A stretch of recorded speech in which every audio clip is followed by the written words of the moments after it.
کہ اللہ تعالیٰ نے اس امت کے لیے جو ہے وہ 3 چیزوں کا بندوبست کیا ہے ختم نبوت کے خلا کو پر کرنے کے لیے۔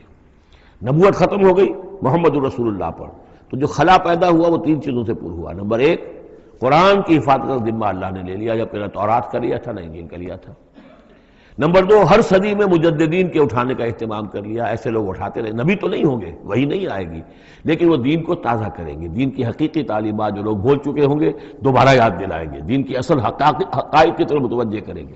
اور تیسرا یہ کہ ایک جماعت ضرور قائم رہے گی حق پر، لا تزال فی امتی طائفۃ قائمین علی الحق۔ اب ہوتا کیا ہے، ایک صدی میں کوئی ایک مجدد اٹھا، اس نے ایک محنت کی، کوشش کی، جد و جہد کی، کچھ لوگ اس کے گرد آ گئے، جمع ہو گئے، اعوان و انصار ہو گئے، وہ ایک جماعت بن گئے۔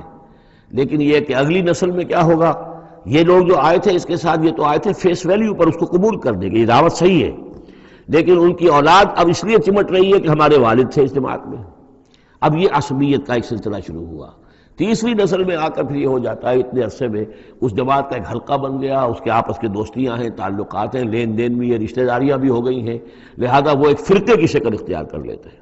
اب اس فرقے کے ساتھ چمٹ کر لوگ رہتے ہیں، لیکن پھر اللہ تعالیٰ کسی اور کو اٹھاتا ہے، اور پھر کوئی اللہ کا بندہ جو ہے اسی کام کو اثر نو شروع کرتا ہے۔ یہی ہوتا آیا ہے، اسی لیے ہر صدی میں مجددین،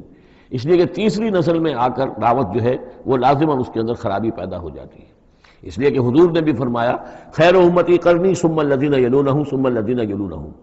بہترین میری امت کا دور تو ہے میرا اپنا دور، پھر وہ جو میرے بعد ہیں، اور پھر وہ جو ان کے بعد ہیں۔ تو 3 نسلوں کو آپ نے خیر قرار دیا ہے۔ اس کے بعد ظاہر بات ہے زوال آیا ہے، ہمارے ہاں بھی آیا ہے۔ جب حضور کی قائم کی ہوئی جماعت میں زوال آ گیا تو اور کون ہوگا بڑا سے بڑا شخص کہ جس کی قائم کی ہوئی کسی جماعت میں زوال نہ آئے۔ تو یہ تو چیزیں ہوتی ہیں، لیکن ہر شخص کو ہر وقت دیکھنا چاہیے کہ آج کے دور میں دین کا وہ کام کس کے حوالے اللہ نے کیا ہے، کس کو توفیق دی ہے جو صحیح طریقے پر اس کام کو کر رہا ہے، اور اس کا ساتھ دینا چاہیے۔ کسی جماعتی عصبیت، جس طرح کسی قبائلی عصبیت کے اندر مبتلا نہیں ہونا چاہیے، ایسے ہی کسی جماعتی عصبیت میں بھی مبتلا نہیں ہونا چاہیے۔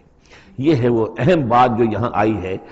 قال انما اتخذتم من دون الله اوثانا مودۃ بینکم فی الحیاۃ الدنیا ثم یوم القیامۃ یکفر بعضکم بعضا ببعض، پھر قیامت کے تم ایک دوسرے کا انکار کرو گے، تم ابھی تو بڑی دوستیاں ہیں، بڑا گٹھ جوڑ ہے، وَيَلْعَنُ بَعْضُكُمْ بَعْضًا، اور تم میں سے بعض دوسروں کو لعنت کریں گے، وَمَأْوَاكُمُ النَّارُ، اور تم سب کا ٹھکانہ ہوگی آگ، وَمَا لَكُم مِّن نَاصِرِينَ، اور نہیں ہوگا کوئی تمہارے لیے مدد کرنے